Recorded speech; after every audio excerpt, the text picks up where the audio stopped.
Motorcycle জগতে নতুন প্রযুক্তি এবিএস বা অ্যান্টি-লক ব্রেকিং সিস্টেম, যা বাইকে সঠিক পরিমাণের ব্রেক প্রদানের মাধ্যমে বাইকের গতি নিয়ন্ত্রণে সহায়তা করে ও ভারসাম্য বজায় রেখে বাইকের চাকা স্কিড হওয়া থেকে এবং চাকা লক হওয়া থেকে বিরত রাখে।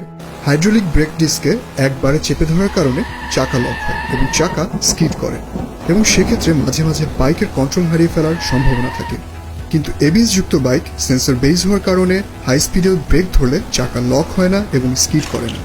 এছাড়াও ভেজা রাস্তায় যেখানে ব্রেক ধরার কারণে বাইকের চাকা স্কিড করার সম্ভাবনা থাকে, সেখানে এবিএস ব্রেকিং সিস্টেম ভেজা রাস্তায় আরও ভালো কাজ করে এবং রাইডারকে সহজেই ব্রেক কন্ট্রোল করতে সহায়তা করে। এবিএস ছাড়া বাইকের ব্রেকিং প্যাটার্নের চেয়ে এবিএস সম্পন্ন বাইকের ব্রেকিং প্যাটার্ন কিছুটা ভিন্ন। ইমার্জেন্সি ব্রেকের ক্ষেত্রে এবিএস ছাড়া বাইকের মতো এবিএস সম্পন্ন বাইকে ছেড়ে ছেড়ে ব্রেক অ্যাপ্লাই না করে একবারেই ব্রেক অ্যাপ্লাই করতে হয়।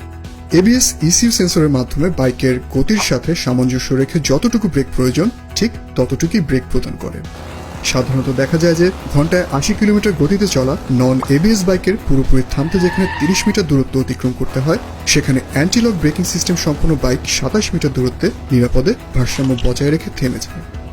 এছাড়া এবিএস নিয়ে আপনার কিছু জানার থাকলে ভিডিওর কমেন্ট অপশনে প্রশ্ন করুন।